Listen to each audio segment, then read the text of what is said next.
Samantala mga kabrigada, senador nanawagan sa gobyerno na tulungan ang mga Pilipino na maaaring mapadeport sa US.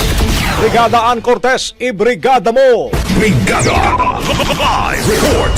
Nanawagan si Senadora Risa Hontiveros sa gobyerno na tulungan ng mga Pilipino na posibleng mapadeport sa United States of America. Kasunod nga na naging crackdown laban sa imigrasyon ni US President Donald Trump. Ayon sa Senadora, obligasyon ng bawat gobyerno na protektahan ang bawat Pilipino. Kasunod nga nito ay kung magkaroon umano ng deportasyon ay dapat handa ang gobyerno para tanggapin at suportahan ng mga ito. Hiniling din ng Senadora sa Philippine Embassy sa US sa pamamagitan ng Department of Foreign Affairs at Department of Migrant Workers na maglaan ng sapat na pondo para sa posibleng repatriation na gawin dito.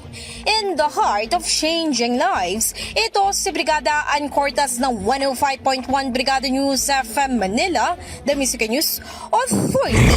Ang bahaging ito ay hatid sa atin ng Power Cells Herbal Capsule. Tuldukan ang sakit dahil ikaw ang sandigan.